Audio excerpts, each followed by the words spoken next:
The emergency alarms had been screaming for 3 straight days in the massive halls of the Galactic Council. Nobody could sleep. Nobody could think clearly. The sound had become part of their nightmares, a constant reminder that their entire civilization was dying one star system at a time. Around the enormous holographic war table, representatives from dozens of species stood watching the most terrifying sight any of them had ever seen. Red dots were eating blue dots on the display, and each blue dot represented billions of lives, entire planets, whole civilizations that had existed for thousands of years, gone in a matter of hours. The Devourers had returned, and they were hungry. Commander Vex High of the Zephyrian High Fleet looked like he hadn't slept in weeks. His usually pristine crystalline skin was dull and cracked with stress. When he spoke, his voice shook with exhaustion and grief. "The Kepler defense line is gone," he announced to the chamber. 60 billion people. Men, women, children. All of them consumed in just 18 hours. The silence that followed was deafening. 60 billion. The number was so large it didn't feel real, but everyone in the room knew it was just the beginning. The Devourers were moving faster than anyone had predicted, and their appetites seemed endless. In the corner of the chamber, the Mindari delegate sat perfectly still. Her psychic tentacles glowed with a sickly purple light. When she finally spoke, her voice appeared directly in everyone's mind, carried with it waves of pure terror. "We tried to attack their consciousness," she whispered mentally. "Our most powerful psychics working together. But their collective mind is like trying to stop an ocean with a cup. We can't even make them pause." General Thok of the Krogan Empire slammed his massive fist on the table so hard that several smaller delegates jumped. His battle scars seemed to glow with anger as he growled through clenched teeth. "Then we fight them with guns and bombs and our bare hands if we have to. The old way, warrior against warrior." But even as he said it, everyone could hear the desperation in his voice. The Krogan Empire was known throughout the galaxy for their fighting spirit, but even their greatest warriors were just food to the Devourers. Vex High let out a bitter laugh that sounded more like a sob. "Fight them with what ships, General? They eat our hulls faster than our factories can build them. Every ship we lose makes them stronger. Every weapon we fire just gives them more material to work with." He gestured helplessly at the display, where more blue dots were winking out existence. "They're not just defeating us. They're turning us into part of their army." The chamber fell into a heavy silence broken only by the constant ping of distress signals coming in from across the galaxy. Each ping meant another world was under attack, another civilization crying out for help that wasn't coming. That's when Ambassador THYSS stood up. She was old, even by the standards of her long-lived species. Her skin had the pale blue tint that Zephyrians develop in their final centuries, and she moved with the careful precision of someone who had seen empires rise and fall. When she spoke, her ancient voice cut through despair like a sharp knife. "There's another option," she said quietly. Every head in the chamber turned toward her. Conversation stopped mid-sentence. Even the distress signals seemed to pause, as if the universe itself was holding its breath. She walked slowly to the center of the room, each step deliberate and measured. When she reached the main podium, she turned to face the assembled representatives with the expression of someone about to suggest something unthinkable. The humans. The reaction was immediate and explosive. Delegates from every corner of the galaxy erupted in outrage and disbelief. Their translation devices struggled to keep up with the storm of protests in hundreds of different languages. "Are you insane?" shouted the Altrian ambassador. "Those primitives can barely leave their own planet. They were quarantined for a reason," added another voice from the crowd. "They're dangerous and unpredictable." "The risk is too great," called out a third delegate. "We could be trading one nightmare for another." But THYSS waited calmly for the noise to die down. She had expected this reaction. When the chamber finally fell silent again, she activated a holographic display that showed an old, yellow data file covered in warning symbols and classification marks. "This record," she said, her voice barely above a whisper, "is from our first contact with humanity 500 years ago. A single Devourer scout probe had somehow found its way into their solar system." The chamber was dead silent now. Everyone knew that even a single Devourer probe was enough to start an infestation that could consume an entire world. By the time our monitoring stations detected the incursion and sent help, THYSS continued. The humans had already captured the probe, not destroyed it, captured it, alive. Several delegates shifted nervously in their seats. Capturing a Devourer probe alive was supposed to be impossible. They were programmed to self-destruct rather than be taken. Within 72 hours, THYSS said, her voice dropping even lower. They had completely reverse-engineered its biotechnology and were already incorporating it into their own weapons and defenses. The silence in the chamber was so complete you could have heard a pin drop. What she was describing shouldn't have been possible for any known species. General Thok leaned forward, his warrior instincts suddenly sharp and focused. What exactly are you suggesting, old one? THYSS met his gaze steadily, her ancient eyes reflecting centuries of difficult decisions. I'm suggesting that we quarantine humanity not to protect the galaxy from them, but to protect them from becoming something we couldn't control. She paused, letting the weight of her words sink in. And I'm suggesting that perhaps it's time to let the monsters out of their cage. The chamber erupted again, but this time the voices carried a different tone. Not just fear and outrage, but something else. Something that might have been hope. Because deep down, they all knew she was right. They were out of options, out of time, and out of hope. The Devourers were coming, and conventional warfare had already failed. Maybe it was time to try something unconventional. Maybe it was time to call the humans. The diplomatic ship Harmony's Edge suddenly appeared at the edge of the solar system, its engines cooling from a long journey through hyperspace. Ambassador THYSS had made this trip with a heavy heart, knowing she was about to contact a species that had been deliberately cut off from the rest of the galaxy for 500 years. But as soon as their sensors started working, she realized something was very, very wrong with their intelligence reports. By the void, whispered Lieutenant Corvash from his position at the navigation controls, his voice filled with shock and disbelief. Those things aren't supposed to be there. THYSS rushed the scanner display and felt her blood run cold.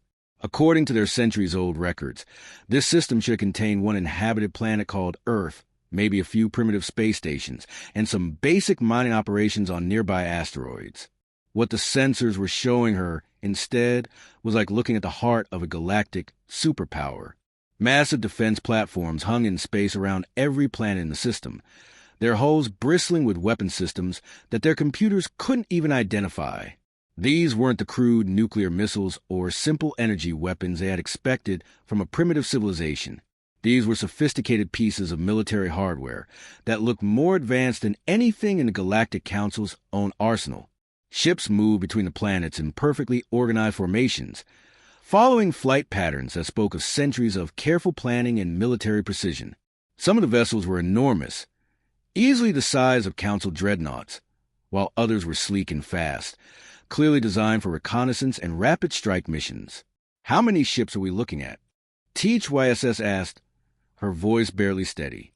Lieutenant Corvash worked frantically at his controls, trying to get an accurate count. I'm detecting at least 300 vessels in active patrol patterns, Ambassador. And that's just what we can see. There could be hundreds more hiding behind the planets or in the asteroid fields. Before THYSS could respond, their communications officer suddenly straightened in his chair, his face pale with nervous sweat. Ambassador, he called out, his voice tight with barely controlled panic. We're being scanned by at least 40 different targeting systems. Our shields are being analyzed, our weapons are being cataloged, and they're mapping every inch of our ship. The bridge fell silent, except for the soft hum of their life support systems. Being scanned was normal when entering any star system, but 40 targeting systems meant they were completely surrounded by hidden weapons platforms, all of them locked onto their ship and ready to fire. And there's something else, the communications officer continued, his voice even more nervous now. They're hailing us in perfect galactic standard. That was impossible. Galactic standard was a complex diplomatic language that took most species decades to learn properly. These humans have been isolated for 5 centuries. They shouldn't even know it existed, let alone speak it fluently. Put them through, THYSS ordered, trying to keep her voice steady and professional. The response came immediately, in a calm, confident human voice that showed no trace of surprise or concern. This is Admiral Michael Rodriguez of the Soul Defense Force. Unknown vessel. Please state your business in human space. THYSS composed herself and activated the response channel. Her diplomatic training kicked in, and she spoke with all the formal authority of her position. Admiral Rodriguez, I am Ambassador THYSS of the Galactic Council. We come seeking urgent diplomatic contact with your species' leadership. There was a brief pause, and then something happened that chilled THYSS to her core. The human admiral chuckled, not a nervous laugh or a polite diplomatic response, but the kind of amused chuckling you might hear from someone whose predictions had just come true. Well, came Rodriguez's voice, still carrying that unsettling note of amusement. It only took you 5 centuries to call. I have to admit, we had a betting pool going on whether it would be the Devourers, the Void Hunters, or something completely new that would finally make you desperate enough to contact us.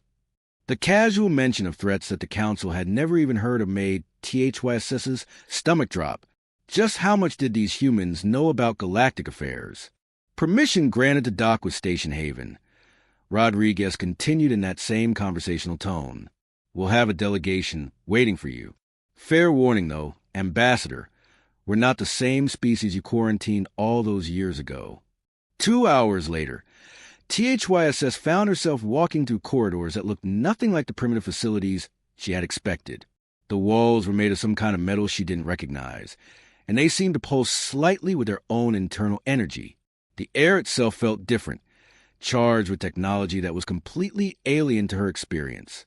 The conference room they were led to was spacious and comfortable, but everything about it suggested a civilization that had advanced far beyond what the Council's records indicated. The furniture adapted to each person who sat in it. The walls displayed real-time tactical information about fleet movements throughout the galaxy, and the ceiling showed a perfect view of local space that updated constantly. The humans who entered the room moved with the quiet confidence of apex predators. Admiral Rodriguez was a compact man with graying hair and intelligent eyes that seemed to catalog every detail about the alien delegation from the moment he walked in. Next to him stood Dr. Rebecca Walsh, whose title was listed as Chief Xenobiologist, and General James Parker, whose relaxed posture couldn't quite hide the alert readiness of a professional warrior. So, Rodriguez said as he settled into his chair with casual ease, the Devourers are back. THYSS couldn't hide her surprise. You know about the current crisis? Dr. Walsh smiled, and something about that expression made every instinct THYSS possessed scream warnings. Ambassador, she said in a voice that was perfectly pleasant and absolutely terrifying, we've been monitoring galactic communications for centuries. We know about every major war, every technological breakthrough, every political crisis, and every species that's gone extinct since you locked us away. She leaned forward slightly, and THYSS noticed that her eyes reflected light in a way that wasn't quite natural. We also know that your combined fleets have lost every single engagement with the swarm in the past month. 17 major battles, 0 victories. General Parker added in a voice that sounded conversational but carried undertones of steel. Which brings us to the real question here, Ambassador. Why come to us now? After all this time, keeping us locked away like dangerous animals in a cage. The truth hung in the air between them like a loaded weapon, and THYSS realized there was no point in trying to dance around it with diplomatic language. These humans clearly knew exactly what they were and what they were capable of. Because you are dangerous animals, she said quietly, meeting their gazes directly. And right now, that might be exactly what we need. Rodriguez exchanged glances with his companions, and THYSS caught something in their expressions that made her blood run cold. It wasn't surprise or shock at her admission. It was the look of people whose carefully laid plans were finally coming to fruition. Admiral, Rodriguez said with that same unsettling smile, I think it's time we showed you what 500 years of isolation really bought us. The tour through the human facilities left the Galactic Council delegation walking in complete, stunned silence.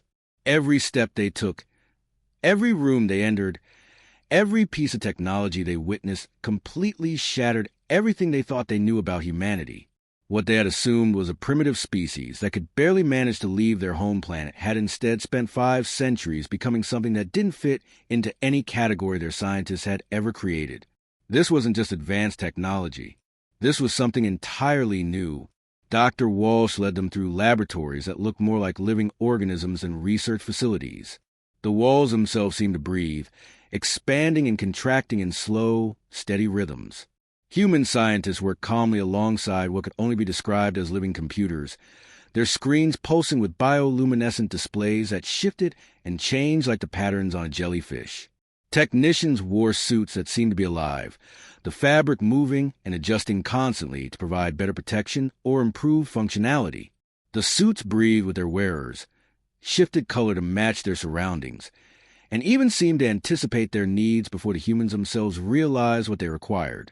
The alien observers watched in horrified fascination as these suited technicians monitored readings and data streams that made absolutely no sense to anyone who wasn't human. The numbers, graphs, and measurements displayed seemed to follow no known scientific principles. After we captured that first Devourer probe 500 years ago, Dr. Walsh explained as casually as if she were discussing the weather, "We realized something that your council completely missed. The Devourers aren't just bioengineered weapons designed to consume and destroy. They're actually the galaxy's most efficient evolutionary system ever created." She paused in front of a massive display, showing complex genetic sequences that constantly rewrote themselves in real time. So we asked ourselves a simple question: what if we could harness that incredible efficiency and adaptability while keeping our humanity intact? The delegation was led to a massive viewing window that looked out onto what appeared to be a construction facility. But what they saw there challenged everything they thought they understood about shipbuilding, engineering, and the very nature of technology itself. Ships were being grown rather than built, not assembled from metal plates and electronic components, but actually cultivated like living organisms. Their hulls were a seamless fusion of traditional materials and living tissue that pulsed with its own internal rhythms, like watching the heartbeat of some enormous creature. These vessels moved slightly even while docked, adjusting their positions, flexing their hull plating, and occasionally extending appendages that looked disturbingly similar to arms or tentacles to manipulate equipment or communicate with technicians. General Parker gestured toward the vessels with obvious pride, the kind of satisfaction a parent might show when displaying their child artwork. "Meet the Evolution-class biocruisers," he announced. "They heal their own damage in real time, adapt to enemy weapons faster than any conventional defense system, and think faster than any artificial intelligence we've ever encountered." He walked closer to the window, placing his hand against the glass as if he could reach out and touch one of the living ships. But here's the important part. They still need human crews to give them purpose and direction. They're not independent. They're partners. One of the Mindari delegates, her psychic tendrils flickering with barely controlled revulsion, whispered in a voice filled with horror, "This is an abomination against nature. You violated every natural law, crossed every ethical boundary that separates civilized beings from monsters." Admiral Rodriguez turned to face her, his expression hardening into something that could cut diamond. "We've survived," he said, his voice sharp enough to silence the entire group. "While you and your council were sitting in comfortable chambers debating ethics and moral boundaries, we were preparing for the day when the galaxy would need us again, because we knew this day would come." The tour continued deeper into the complex, past training facilities where human soldiers practiced combat techniques with partners that looked suspiciously like smaller, domesticated versions of devourer bioforms. These creatures moved with the fluid grace of predators, but responded to their human partners with obvious affection and loyalty. Lieutenant David Kim, a young officer who was serving as their guide, noticed expressions of shock and disgust on the aliens' faces. "The integration process is completely voluntary," he explained with the patience of someone who had given this explanation many times before. "We call them shepherds, humans who bonded with captured devourer genetic material while maintaining complete mental autonomy and individual identity." As if summoned by their conversation, one of the training shepherds paused in his exercise routine and turned toward the group. The being that had once been purely human now moved with an impossible fluid grace, his skin showing subtle patterns that shifted and changed like living tattoos. His eyes held depths that seemed almost alien, but when he smiled and waved at the delegation, the gesture was entirely unmistakably and warmly human. The contradiction was both beautiful and terrifying. The key to everything we've accomplished, Dr. Wall said quietly, her voice carrying the weight of centuries of research and experimentation, was understanding that evolution doesn't have to mean losing what makes you who you are. It just means becoming the absolute best possible version of yourself. As they completed the tour and returned to the conference room, Ambassador THYSS found herself grappling with a terrible realization that changed everything she thought she understood about the universe. Humanity hadn't spent 500 years in exile, feeling sorry for themselves or stagnating in isolation. They had spent it in preparation. They had looked directly into the same abyss that terrified every other species in the galaxy, and instead of flinching away or pretending it didn't exist, they had learned to understand it, to work with it, and ultimately to dance with it. The question now, Admiral Rodriguez said as they settled back around the conference table, is whether you're ready to accept our help, knowing what we become. THYSS thought of the red dot spreading like cancer across the galactic map, of the billions of lives already lost, of entire civilizations that would fall within days if nothing changed. Admiral, she said, meeting his gaze directly, I think the real question is whether the galaxy will survive long enough to regret this decision. Rodriguez's smile was sharp as a blade, dangerous as a weapon, and yet still utterly, recognizably human. Only one way to find out. The Kepler defense line had once been the most impressive military achievement in galactic history. 3 entire star systems had been turned into an impenetrable fortress, protected by the combined military might of 7 different civilizations. The greatest minds in the galaxy had spent decades designing defensive positions that were supposed to be absolutely impossible to breach. Now it was nothing but a graveyard floating in space. Twisted chunks of metal drifted where mighty battleships had once patrolled. Entire planets had been stripped down to their rocky cores. Their populations consumed along with every building, every tree, every living thing that had once called these worlds home. The Devourers had swept through the entire defense line in less than 2 days, turning the galaxy's greatest military achievement into a monument to their own unstoppable hunger. Admiral Thomas Reed stood on the bridge of the biocruiser Synthesis, staring out at the devastation through sensors that were so advanced they could literally taste the death that saturated the surrounding space. The ship itself seemed to mourn, its living hull pulsing with a slower, sadder rhythm as it processed the chemical signatures of billions of lost lives. Around him, his crew worked with the calm efficiency of people who had spent their entire lives preparing for this exact moment. They moved through their duties with quiet determination, each person knowing that they were humanity's best hope of stopping the same fate from befalling the rest of the galaxy. Commander Lisa Morgan stood at the tactical station, her hands moving across controls that weren't quite mechanical and weren't quite biological. The subtle modifications she had undergone allowed her to interface directly with the ship's living computer systems, feeling its thoughts and emotions as if they were her own. Shepard teams report ready for deployment, she announced, her voice steady despite the magnitude of what they were about to attempt. Bio-warfare packages are loaded and targeted. All teams are standing by for your orders, Admiral. Reed nodded, his attention focused on the tactical display that showed the enemy positions in terrifying detail. Massive Devourer bioforms moved through space in perfect coordination, following attack patterns that had already overwhelmed every conventional military force sent against them. These creatures had been designed to be the ultimate predators, and they had never encountered anything that could match their efficiency. But humans had stopped thinking conventionally a long time ago.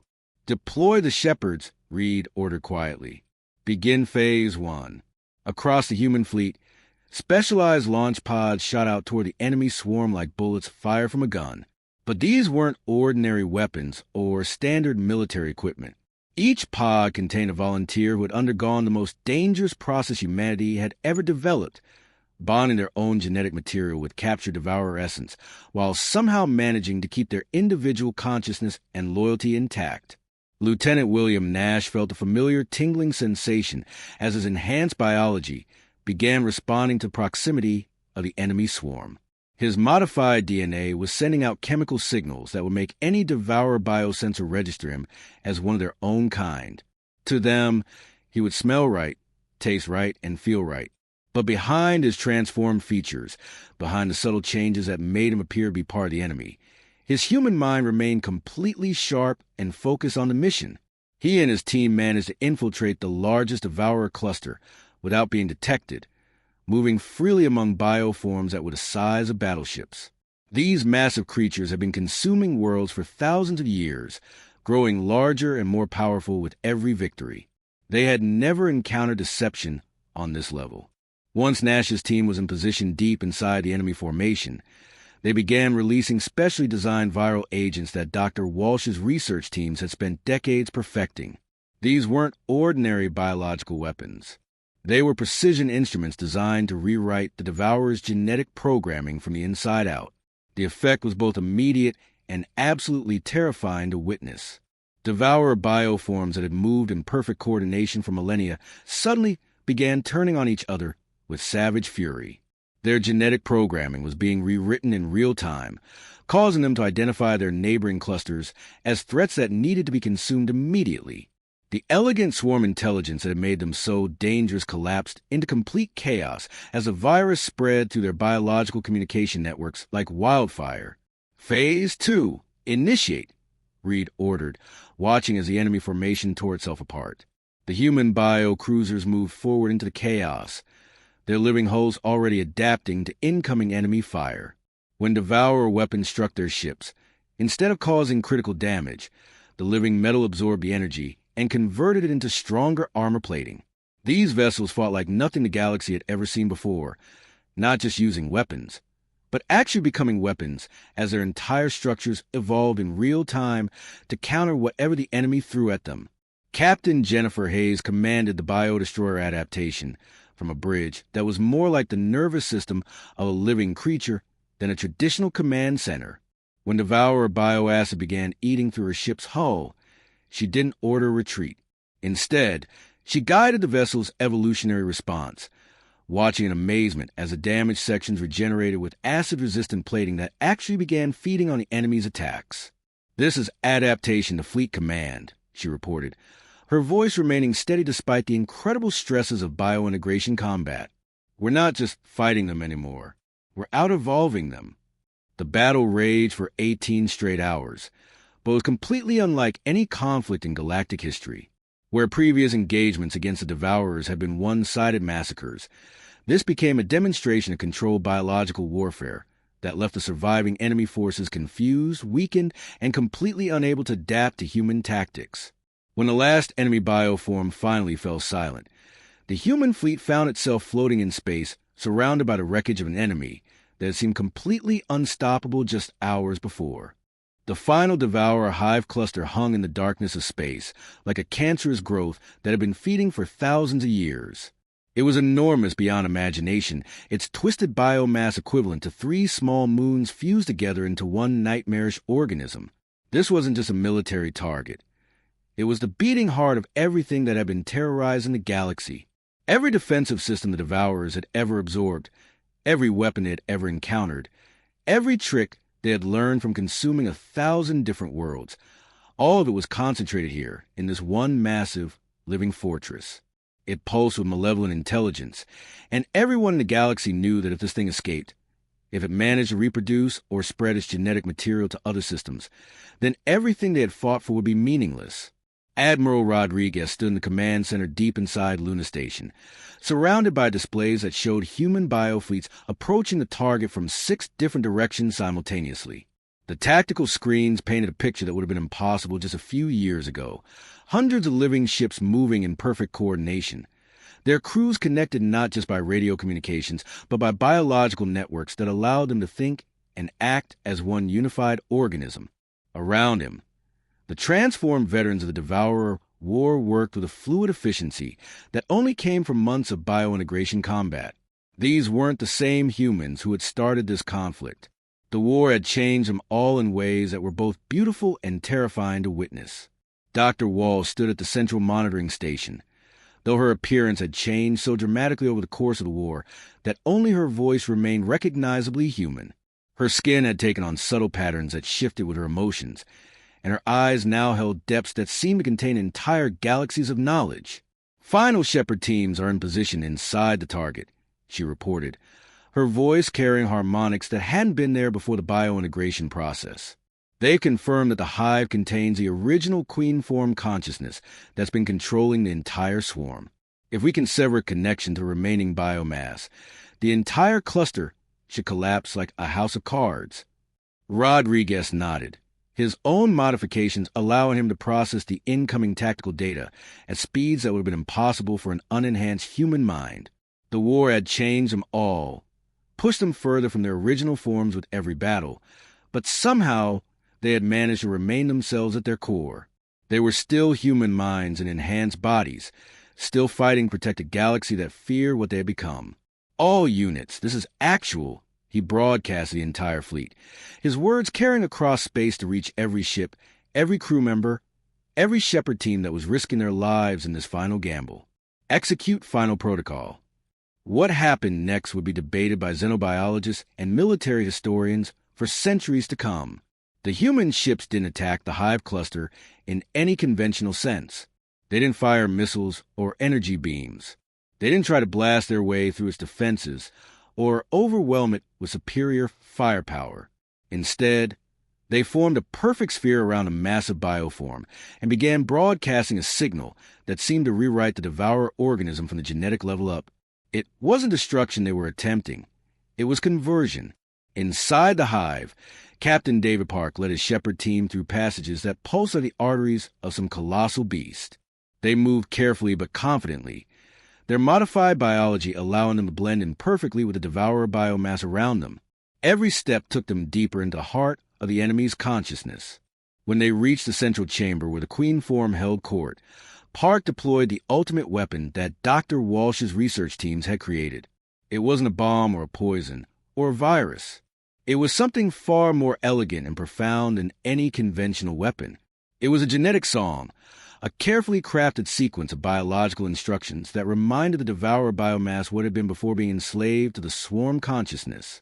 It whispered to each individual organism about freedom, about choice, about the possibility of existing as something other than a mindless consumer. The effect was both beautiful and terrible to witness from the outside. The massive hive cluster began to dissolve, not through violence or destruction, but through a kind of awakening. Its component organisms remembered their original nature and chose freedom over collective servitude. They remembered what it meant to be individuals rather than parts of a consuming machine. In less than an hour, the last great threat to galactic civilization simply chose to stop existing as a unified entity. The biomass that had once been a weapon of destruction transformed into millions of separate, peaceful organisms that drifted apart into space, finally free to live their own lives. When the battle was over, the human fleet found itself alone in space with the gentle remnants of what had once been their greatest enemy. The war was won, but the cost had been higher than anyone could have imagined. Admiral Rodriguez looked at his reflection in a darkened screen and saw a face that was still his own, but marked by changes that went far beyond the physical. They had saved the galaxy, but in doing so, they had become something new. The humans had looked into the abyss, learned to speak its language, and somehow emerged still recognizably themselves. They had become the galaxy's hidden protectors, evolved enough to fight unthinkable enemies, human enough to choose mercy over domination. The galaxy was safe, protected by guardians who had chosen to remain heroes even after becoming monsters.